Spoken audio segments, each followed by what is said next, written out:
at the end of the day, why would you have a problem with that anyway? As long as the team is winning and they're producing, who cares who wins the starting job?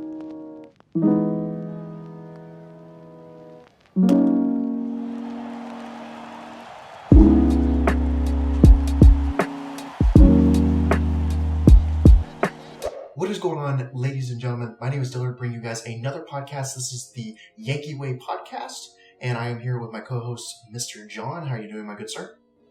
I'm doing well, man. Yo, who stole your room, man? So I am at college now.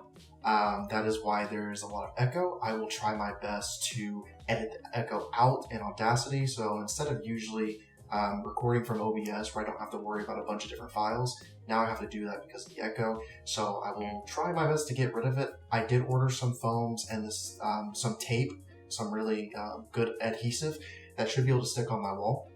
Because I actually, funnily enough, or badly enough, whatever you want to call it, I actually tried to hang it up before and it just was not sticky enough at all. So now I've had to go to higher grade material. It cost me a little bit more, but I'm like, I need to fix the echo. So that should be here within the next week. And hopefully the next time we do a podcast, I won't have to edit out my echoey audio so much. So I hope everyone can tolerate it, but that's where I'm at. I'm at college, starting my fall semester, the last fall semester I'll ever have, because this is my senior year, thankfully. But let's get right into some Yankee baseball. That's what people want to hear. They want to hear us talk about Yankee baseball. You know what you should do? You should spray paint some New York logos on that thing. I am not doing that, dude. That's never going to come off, and I have to make sure I keep my room. Oh, you're never going to use it for anything else? You'll be fine, man. So I wanted to talk about the last series that we've had in general. Now, I know the last podcast we talked about the last 5 series, but now we're talking about 1, 2, 3, 4, 5, 6, 7, 8, 9, 10 different series. I know some of them you can't really call a series maybe because we had that one game against the Angels and then the Twins. We were supposed to play 4 games against them, but I think it was due to that hurricane that came in. Tropical depression. Your counting's gotten really good. They ended up having to delay the game or postpone it for a later date. But right now, the Yankees in those series, 2-3 versus the Rays, 3-3 Marlins, 2-3 Orioles, 3-4 Mariners, 2-3 Royals, 2-3 White Sox, which by the way, we'll talk about the series, the cool series in Iowa. That was a lot of fun until the very end. It actually was good and bad because obviously you had the Judge home run and then the Stanton home run to give them the lead, and then giving up a home run to Tim Anderson at the Field of Dreams to walk it off. Crazy game, but you still took 2 out of 3 of the White Sox. Then you took obviously 1 out of 1 from Angels because it was that game that they had to remake from earlier. Then you swept you swept the Red Sox. And then you swept the Twins, technically, because, you have to have the postponed game, but we're going to count it as a sweep. Yeah, and then, so far, at this current moment in time, the Yankees have beaten the Braves 1 out of 2 games. We'll see what happens tomorrow. They're going for the sweep against the Braves tomorrow with Mr. Andrew Heaney going against Charlie Morton. We've seen him a lot lately, or not lately, but we've seen Charlie Morton a lot in the past, not just being with the Astros, but being with the Rays as well. But Jad and John, 22-5 in their last 27 games. 22-5 in the last 27 games. They're rolling. In the month of August, this team is just lights out. Not just from the hitting staff, but the pitching staff. You know what's been crazy is the Braves were the only team with a better record in the month of August. I think we were 17-4 and the Braves were 16-3 this month. That's evened out. Am I being selfish to think that this winning streak could have been much more than 10 games? Am I crazy to think that we could have won that game against the White Sox? With the Andrew Heaney game. We were there. We were on the precipice of victory. And Tim Anderson decided that, the month of August was going to be his month to go off on every team in the American League. But, we were right there. We could have won that game easily. I feel like we should absolutely have won that game. I feel like if we didn't run into the brick wall that is Lopez, we could have won that game. We could have won, 20 games in a row almost? It's crazy to think about. But, just those 2 games, I feel like we could have won both those games. But anyway. That's a story for another day. We're rolling. All right, we're one of the hotter teams in baseball right now. It's weird. The power rankings came out today, and we're behind the White Sox. I don't get it, but okay, fine, whatever. The White Sox seem to struggle against AL East teams, but If with that's your power kryptonite. with power rankings are usually standings that revolve within the last 7 or 14 days or something, basically as of recently. Yeah. And it's kind of weird not to see the Braves and the Yankees 1 and 2. You know what I mean? Like, they're the two teams who have been rolling the most lately. Technically, according to power rankings, they should be in the top 2 because nobody was beating them. I mean, if I'm not mistaken, this game was deciding who was going to go on a 10-win streak. I'm pretty sure the Braves are 9-1 in their last 10 games. It was the first time in 120 years that happened. 2 teams on 9-win streaks coming together. Unbelievable. So, just obviously, we've talked about the month of August. They've been rolling. These are some numbers that I picked up, which are just incredible to me, considering where the Yankees were at from the month of basically April through the month of July. I mean, things were not looking good.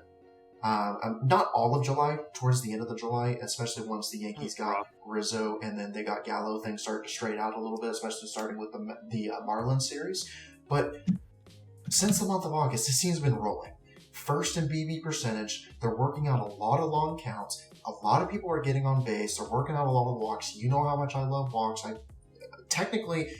I'm surprised Twitter hasn't not suspended me or not banned me or anything, but I'm surprised Twitter has not complained to me or what is that thing that they do? Oh, spam.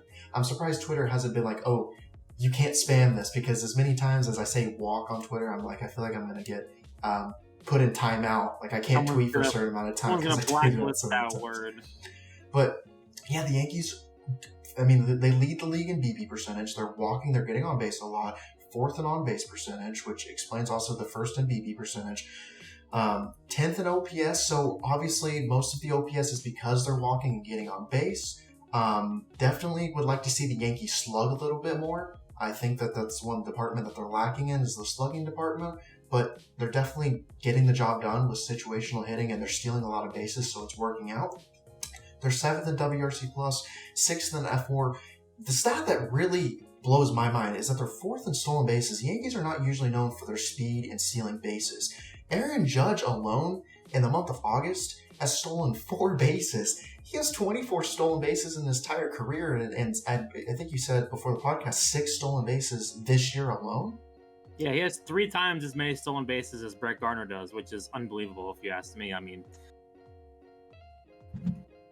to be honest, he's been stealing against catchers who probably are not ready for that. I mean, now I think that's going to stop because people are going to be like, all right, let's try to hold on Aaron Judge. We're going to try to hold him on, because I feel like a lot of people are not ready for him. And also, he's been stealing against, like, Kevin Plawecki, noodle-armed Kevin Plawecki, and a bunch of other people, too. People who just... He's been stealing against backup catchers that are just not ideal to throw him out. Been catching a lot of people off guard, and I love it. I love it. If they're going to give you the base, take it. That's free real estate. Go for it. You're putting a runner in scoring position. You turn a single into a double. Sign me up. That's like free slugging percentage, essentially. Mm-hmm. And we've also been slugging a lot better, too. I mean, maybe it's just me being drunk on Luke Voight hitting doubles, but, man, we've been actually taking extra bases. It's been really refreshing, and hitting home runs, too. It's been really nice. Yeah, I completely agree. Than the beginning of the year. I mean, just seeing that Judge has stolen 4 bases alone in the month of August, and I've said this several times on Twitter, and I'm like, Judge, speed demon, he has the wheels. Like, I mean, I love when Aaron Judge is stealing bases, and obviously he's smart on the base paths. Aaron Judge is not as slow as people think. He's actually... he's pretty bad. I'm pretty sure he's in... a guy his size, it's pretty impressive that he's in, I think, the 52nd percentile for sprint speed. I mean, I'm he's pretty faster sure than that, what people think. Like, among our opening day starters, I'm pretty sure that Judge is one of the better sprint speeds on this team. Like, in reality, if you just don't have Wade, like, I think he's probably right up the top with everybody else. Mm-hmm. Guy is sneaky quick. A guy that size moving that fast, that is tremendously difficult. Mm-hmm. You have some sprint speed stats to pull up? Is that what you're about to pull up? No, I was looking at Gleyber Torres' numbers because Gleyber Torres this year has been stealing bases, and he's doubled his stolen base total for all time, basically, this year in, 99 games, which has been incredible. I could go look up sprint speed stats, but I'm pretty sure I've done this before, but I'll pull it up real quickly. All right, so while you are bringing up the sprint speed stats, I just wanted to mention, we're still on the topic of August, just how well the Yankees have performed in the month of August. Voight, 990 OPS in the month of August. You have, I know it's a small sample size, but we have to give credit to everyone who's performing well. Tyler Wade, 1.084 OPS. Yeah, Tyler Wade's become Barry Bonds. Gardner, a 871 OPS with a 16.7 BB percentage. Gardner's working out a lot of counts. He's getting on base. He not only has a high BB percentage, but because of that, he walks a lot. He's working out a lot of counts and getting on base through walks. He also has a very high on base percentage in the month of August. And that's awesome. I mean, Gardner is starting to heat up finally. And then you also have Gallo, Stanton, and Judge. Those three names alone among qualified hitters, so you have to have a certain amount of plate appearances to qualify in the stat. Gallo, Stanton, and Judge are all in the top 15 for pitches per plate appearances. And honestly, looking at that, as far as a guy like Gallo and Judge is concerned, that doesn't surprise me because we've known for a very long time that Judge has an elite plate appearance, or he has elite plate discipline, not elite plate discipline, but you get what I'm trying to say. His discipline is really good. We've known that for a long time. Judge can work out a walk. It's really not that difficult for him to do it. Same with Gallo. I mean, Yankee fans, if you never watched Gallo, if you never watched a lick of Gallo as a Texas Ranger, you should have seen already from the small amount of time that he's been with the Yankees, not even a full month at this pace, Gallo's BB percentage is up there, on-base percentage. He walks a lot. He works out long counts. It seems like every time Gallo goes up there, even if he does strike out, he's working out a 3-2 count, which I love. And, like I said, it's not surprising that Gallo is in this stat. The one name that might surprise people, though, is that Stanton's in there. Actually, interestingly enough, Stanton is not only in the top 10, but obviously he's ahead of Aaron Judge and the amount of pitches he's seeing per plate appearance. So Giancarlo Stanton, as much as we see some of those really atrocious at-bats where it seems like he's gone in 3 strikes and the last strike is a slider all the way in the other hemisphere. Yeah. It's always call strike 1, call strike 2, and then strike 3 in the dirt. And you're like, oh my God. But when you watch Stanton when he is productive, his plate appearances are incredible. I mean, just to start, the plate appearances from the Braves today. How in the heck did he hit that home run? It didn't even seem like he mustered that much power on that ball. No, I looked like he was on front foot with that and just hammered it into the. He loves it. I feel like he's had he feels very comfortable in this stadium. He's played a lot in this stadium. Mm-hmm. Or not specifically this stadium, but like in Atlanta, I feel like that. Oh, I have his sprint speeds, by the way. Okay, go ahead. So among qualified batters, Tyler Wade's not qualified, Velasquez is not qualified, and Jonathan Davis are not qualified. Those are the top 3 on the Yankees. Then you've got Brett Gardner at 28.6 feet per second, and then Aaron Judge is right there, second among qualified batters, 27.4, ahead of Joey Gallo, Rougned Odor, DJ LeMahieu. I mean, look, to be fair, this isn't a fast team. All right, this team is not quick by any stretch of the imagination. Outside of Tyler Wade, Brett Gardner, like Judge, and like Glaber, among the starters, this is not a fast team. I think if you put him against the Braves, the team we're playing against tomorrow, because I'm looking at the StatCast game preview, he's like 6th or 7th in terms of like sprint speed, that's okay. I mean, he's not slow, is what I'm saying. Like he's got wheels, like he can move. He is quite literally, like, I don't know, for that much human being, that's quick. He's almost 300, and he's like, he's sneaky quick. Yeah, so the other thing that I really want to talk about, and obviously we're still in the month of August just because we have to cover just how well the Yankees have been playing this whole month. The pitching staff, we've discussed the offense, but what about the pitching staff? This is the pitching staff in general. So this is obviously the starting pitching and the bullpen. They're 4th in ERA, 5th in FIP, 3rd in WHIP, 5th in SIERA, and 4th in FWAR. Both the starting pitching and the bullpen have just been lights out. Matt Blake has done wonders for this team, absolutely wonders. Miles ahead of what Larry Rothschild ever did. And by the way, Larry Rothschild just got fired by the San Diego Padres. Adios, amigo. See you later. Thanks. But Garrett Cole is second. Garrett Cole is second among qualified starters for FWAR. The only one he's behind, interestingly enough, is Nathan Eovaldi in 3 less innings pitched, and it's a very small sample, so we'll see how that continues to go throughout the season. Where I feel like Robbie Ray should be up there too at this rate. With B-War, he is. If I'm not mistaken, him, Robbie Ray, and Wade Miley, interestingly enough. Yeah, Wade Miley, not to get off track here, but Wade Miley is like second among pitchers, only because Ohtani's at the top. But Wade Miley's like right there. I mean, damn, bro. Like, where does that come from? Wade Miley. Anyway. But continuing, Jonathan Loaisiga. Jonathan Loaisiga leads all qualified relievers with a 2.3 F4. Lasagna. Also, another interesting stat that I picked up off Fangraphs, among relievers with at least 60 innings pitched, so it's not a ton. If I'm not mistaken, it's like 15 relievers, or it might be less than 15 relievers that have 60 innings pitched, but still impressive. Out of all those relievers, Loaisiga has the lowest home run per 9 rate with a 0.29 home run. So Loaisiga's never given up home runs. His changeups, his fastball, I mean, everything that Loaisiga has packaged together is just so nasty. I mean, I don't know if you watched the Braves game today, but John Loaisiga just looked like he just knows what he's doing. He's just nasty. 4 strikeouts. I got home from work. Yeah. So like he faced two batters, not 2 batters. That wouldn't work out mathematically to face 2 batters and have 4 strikeouts. But he pitched 2 innings and had 4 strikeouts, and he just knew what he was doing. He was in control, and he was also getting the ground balls when he needed to. I mean, Jonathan Loaisiga is just, he's everything I've ever wanted out of him. You know, I always knew he had potential ever since 2018, 2019. And to finally see him put it together, it's just like, I honestly wonder how much Matt Blake had to do with that fact, just to allow Loaisiga to finally be that reliever that everyone knew he could be, or what he wanted to become. We knew he was a special pitcher. We knew that arm was special. He needed to find a way to control it.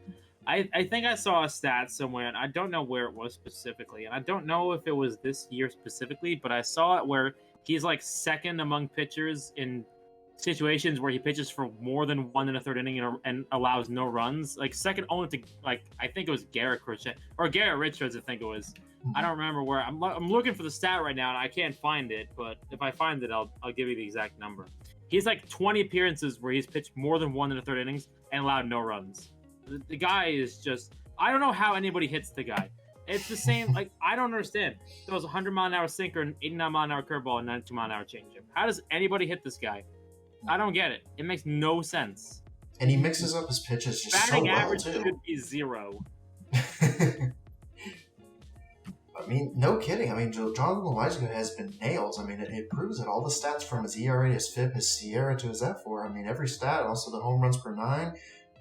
That's the thing. Like you said, that was the one thing that a lot of people were worried about with Jonathan Loaisiga. It wasn't if he had the talent. It wasn't if he had the stuff. He obviously had the stuff. Yeah, it was whether he could command it or not. Oh, and my God. Yeah, once he put it together where he could command his pitches, it's almost game over. It's like, what do? You just surrender away the white flag? I mean, Loaisiga is just that dominant. He has been absolutely brutal, nailing the bottom corner of the zone with that sinker. Right? It's just, there's nothing you can do. Nothing you can do against it. While we're on the topic of pitching staff, I want to talk about something that I noticed, which is, for some reason, I don't know if anybody else has noticed this, but it seems that everybody else has picked up the Nestor Cortez trying to mess with timing thing.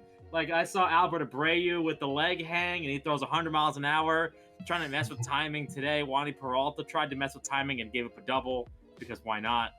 I mean, it seems like everybody is embracing this Nestor, this nasty Nestor Cortez Cy Young Award winner. You know, he's been absolutely crazy, and I love it. I love it. I want to see him come back strongly. Last year, he kind of fell off the rails a little bit. Last time we had him as our opener, he kind of started to fall off the rails a little bit. But man, this year with the dead in baseball, oh my God, he's a beast. And he's a man of the people. Rides the subway.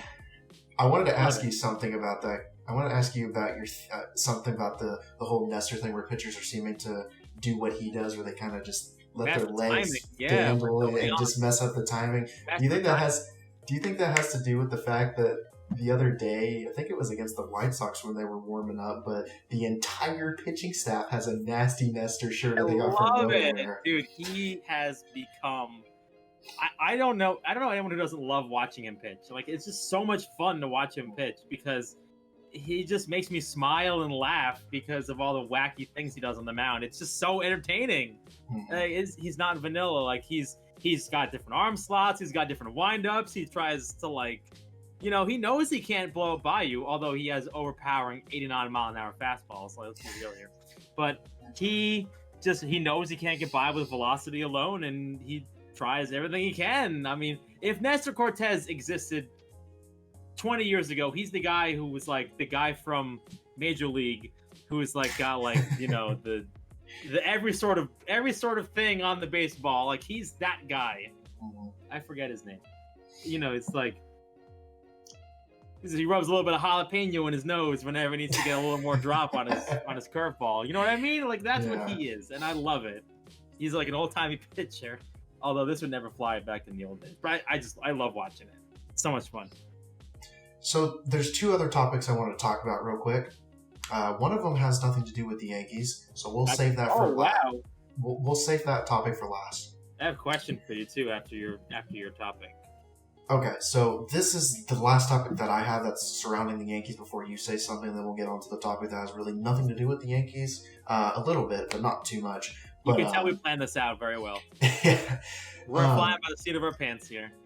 The thing that I really want to discuss, I wanted to ask you, because I feel like if I don't mention it on the podcast, then I'd be doing myself a disservice, and it's something important that needs to be talked about. It just happened recently. What do you think about all the Anthony Rizzo versus Luke Voight BS? Because I think it's a bunch of rubbish. I think it's dumb. I think the way that you solve the problem, and also the numbers prove that when Stanton plays in the outfield, the team has been winning a lot more games.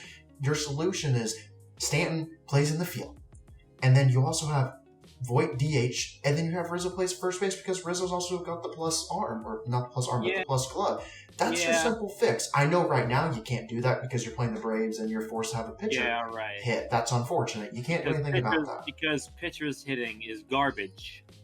But that's the thing, though. It's like, I feel like the media was just turning this into a big fiery warfare that just doesn't need to be there. And it's like people are blaming Luke Voight, and I'm like, what are you blaming Luke Voight for? He's being honest with you. He told you he was in the top 10 for MVP race and led the league in home runs in 2020. Luke Voight has been really good. That's the thing. Luke Voight, when he's healthy now, that's the problem. It's just like we've had this kind of back and forth issue where he can't stay healthy. But that's the thing is that then again, Rizzo can't stay healthy either. I mean, we just haven't seen it yet. We all know Rizzo has back issues. Rizzo and Luke Voight are tied on IL stints this year, not including COVID. But like, I'm pretty sure. Well, I don't know if that does include COVID, but they've both been on the injured list 3 times this year. I mean, it just happened. But I think it's right. I mean, I think Anthony Rizzo should be the first baseman because he plays really good defense, and especially in a time like right now when you basically have a guy being a crash test dummy at third, you need to have someone be able to field all the baseballs thrown his way. And I think that Rizzo instills much more confidence in Odor than Voight does. I like Rizzo's defense much better.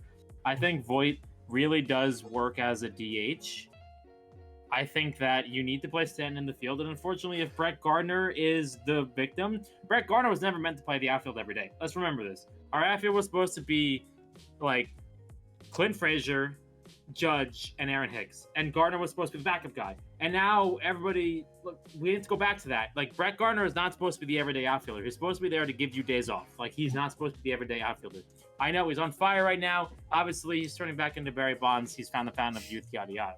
But like, he's supposed to be the backup outfielder. Supposed to be there to provide, like, days off for people. Like, if Judge needs to not be able to take a couple innings off, you just throw Gardner out there. Have him run around and he'll play good defense for you. So I think that's the way you need to do it. You put Gallo in left. I don't really like Judge in center. That's me personally. But if he's comfortable with it, he used to play center field, I believe, at Fresno.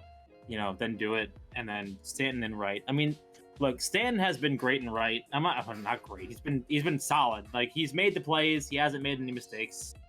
Like, there's nothing there to talk about. He's been fine. He hasn't been challenged yet, really. we'll see. When push comes to shove, when he's got to throw somebody out at home, we'll see. But for now, he has not been challenged yet. The one thing I will say about Stanton, and it was more than one game, when balls were bouncing off the right field wall, he was playing them extremely well, and that gives me confidence in Stanton's good routes to defensive the ball. abilities. He made throws where they needed to, unlike Miguel Andujar, and when you hold your breath, he's going to throw to the right cutoff man. Same with Clint Frazier, throwing the right cutoff man, which God knows, he's in his production program. We don't know where that guy is. I don't know if Clint Frazier will ever play again at this rate. Who knows? But he takes good routes to the balls. He knows what he's doing. He clearly played better when he plays in the field. Like, he's actually involved in the game. I subscribe to the notion that in some people's situations, it's tough for them to focus when they're DHing. Like, we've seen it with Gary, where sometimes he DHs and just doesn't know what he's doing. He looks lost at the plate, golden sombrero, and he plays in the field and plays fine. We've seen it happen that way. Some players are like that.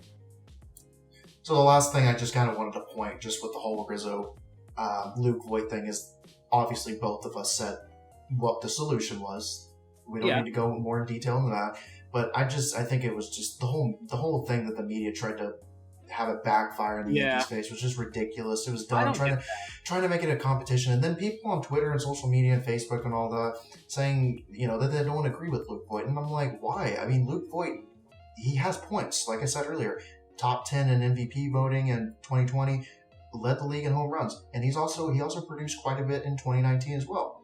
So he has the pedigree. He has he's not just walking the walk, he's talking the talk, and he's been proving it. After that, he's been on fire in the month of August. Player of the week. But with Voight and Rizzo, it's just like, he has every right to say that. I've never understood why people are so against Luke Voight defending his position and are so against Luke Voight basically telling you, it's like, I want to play. Like, how are you going to be upset with Luke Voight when he wants to play and he's been really good, and you just, like, I don't know, man. Like, I know I'm just kind of stumbling my words at this point, but it's just more, I just can't understand why fans, and it's not like a ton. As far as I'm concerned, most of social media is on Luke Voigt's side, where it's like, you're not just talking the talk, you're walking the walk too. But it's for that other side that are upset with Luke Voight and what they said. And there's reporters, like verified reporters, that are upset about it. And I'm like, Luke Voight's not just going to have his starting job taken without fighting back for it. At the end of the day, why would you have a problem with that anyway? As long as the team is winning and they're producing, who cares who wins the starting job? You know what I mean? Like, as long as we're doing well, we're not having errors in the field, we're playing good defense, and we're hitting the ball well. Who cares? The team is producing. They're winning ball games. Who cares? We're making this a big deal out of nothing. It's stupid. It's dumb. I don't agree with it. I think Luke Voight has every right to defend himself, and I'm glad that he did it. I agree with him. While also on the same time, in my opinion, I think Voight should definitely be DHing because he's a very good hitter that doesn't need to be out of the lineup. And I think Rizzo should be playing first base because Rizzo's got the better glove. End of story. That's the way I want to go look something up real quickly. I'm curious about this one. I think that's the way to go. And they claim, like, hold on, I want to read this real quick. I love a left-handed first baseman, though. Unpopular opinion. That's great to have a left-handed first baseman. You don't have a left-handed catcher, but you want a left-handed first baseman because they have the glove on this side and they just tag. Like, they don't got to reach across, tag the guy, and be on this side of him. No. He just stands on the base, takes the pickoff throw, bam, tag, done. Call it a day. That's great. That's even better than Luke Voight. I didn't even realize this. I didn't think he was left-handed. I knew he bat left. I didn't know he was left-handed too. But it was explained to us that, like, they hate each other. No, man, you see Voight hit a home run. Rizzo's there. He's banging on the railing. He's happy. He's pumped up. Like, he just wants to see the team win. It was the same thing about Higashioka and Sanchez. Like, they don't hate each other. You see Higashioka celebrate home runs, and then when Higashioka hits a home run, Gary's there high-fiving him in the dugout and like hugging him. Like, these guys are beyond that. Like, they're teammates. Like, they appreciate each other. They root for each other. They're not there to, like, have anger at each other. Like, obviously Voight wants his job, and it's his job. I feel bad for the guy. He's been hurt, and the Yankees went and got a guy to play defense, in my opinion. So I mean, I'd be upset too, and I understand that they want us to believe he's upset, and I think he probably is, and he showed us he deserves to play, so now he can play DH. And if Rizzo needs an off day, he'll play first base, and Rizzo will just sit. You know what happens. So what was that one question that you said you wanted to ask me? Because I remember if Giancarlo Stanton gets to 500 home runs, does he go to the Hall of Fame? 500 home runs for Giancarlo Stanton, will he make the Hall of Fame? Without looking at the data, do you think he goes to the Hall of Fame with 500 home runs? And I think that's a reachable number for him, honestly. Are you mentioning this because of Miguel Cabrera hitting 500 home runs? Yeah, kind of. I mean, that's on the tip of everyone's tongue with who's going to be the next one at 500, which I think will be Nelson Cruz. But he's got a bunch of years left. He's going to be 32. He's got 332 right now. I mean, if he averages 28 a year over 6 years, he can get to 500 pretty easily. I think 28 is a doable number for him. That's easy for him. That's like a pitching wedge from the fairway. You know, that just happens. He just accidentally is into 28 of them. So, I mean, if he gets 500, do you think he can get to 500? And if he gets to 500, is he in the Hall of Fame? Try not to be overly biased here. I know it's a Yankee podcast. We're always going to be biased a little bit, but yeah. I mean, honestly, to be honest with you, I think the only thing that this is what I'll say. I think the only thing that would hurt his chances of not being in the Hall of Fame is the fact that he hasn't played defense regularly recently, as in he hasn't played defense a lot with the New York Yankees. I think if there's one thing that might hurt his chance of being a Hall of Famer, it might be the fact that he isn't playing defense every day, if anything. I mean, I get that. I mean, I'll give you my argument, which is that basically every person who hits 500 home runs is in the Hall of Fame unless they're not eligible yet, currently active, or linked to steroids. That's the only people who are not in the Hall of Fame who have hit 500 home runs. The people who are not in the not in the Hall of Fame are Pujols, not eligible. Ortiz, not eligible yet. Rodriguez, steroids. Bond, steroids. Sosa, steroids. Palmeiro, steroids. Gary Sheffield's the one that is not in and is a maybe. We don't know. Other than that, everybody else who's not in the Hall of Fame for 500 home runs is either not eligible, active, obviously Cabrera too, not active, or is linked to steroids in some way. That's basically it. You know what I mean? And McGuire too. That's my argument. Everybody who gets to that plateau is in. So defense or no defense, if you slug 500 home runs, you're probably going to the Hall of Fame. And I think he can definitely get to that number. I mean, when you think of Giancarlo Stanton hitting 28, you're easy. He did that in his sleep. He's at 21 right now?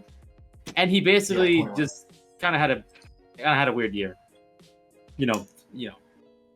Considering half the year was with sticky stuff, I mean, home runs were down at the beginning of the year for everybody except for people named Ohtani and Tatis.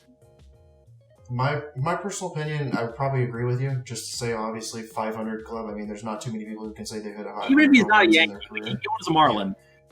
Yeah. Fine. I think I'm more just basing off the fact that if voters decide not to let him in, I think the one thing that why the voters wouldn't let him in for some weird reason, if he does hit 500 home runs, would probably be because of his lack of defense recently.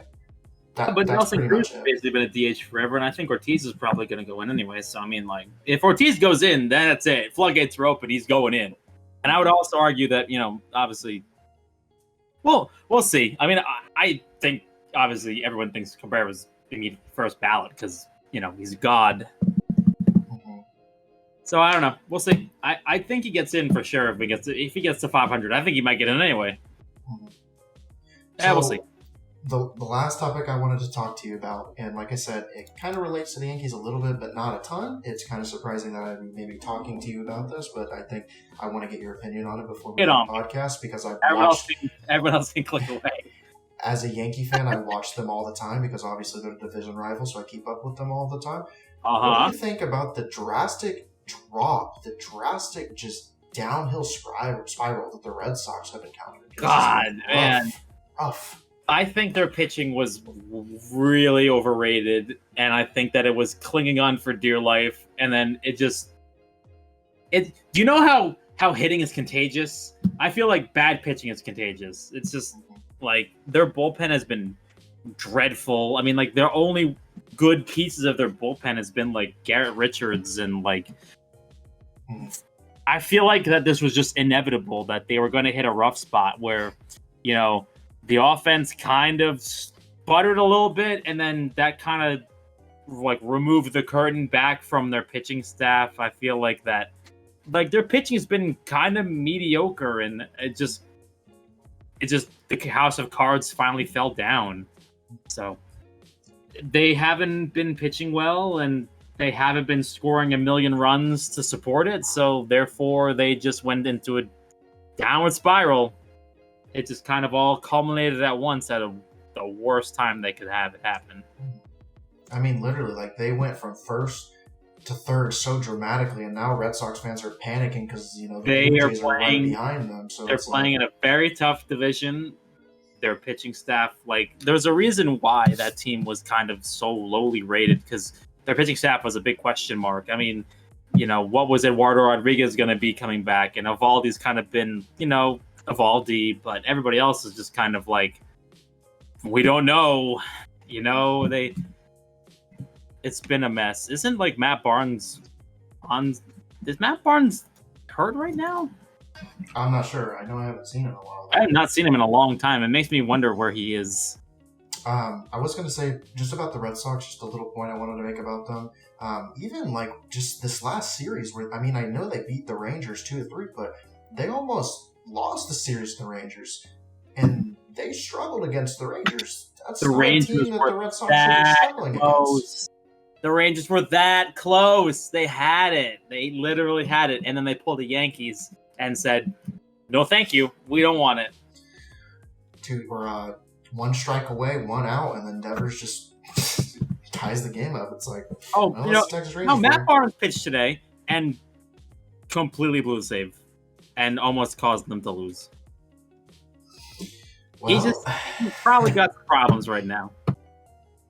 Well, that's the Red Sox for you. They're kind of in a pickle. Their bullpen is the problem. Like we say this all the time. You have a mindset. You just when we watch them play and we see them go, like there was that stretch where they go into the ninth inning and they have like anything less than a 17-run lead, and you and I are both sitting there like, how are they going to blow this game this time? You've got Chapman on the mound in a 5-run game. How is this going to go bad? We had that mindset. I feel like that they're kind of, the players are in this mindset now where they think that like, that's it. No lead safe. It doesn't matter how many runs we score.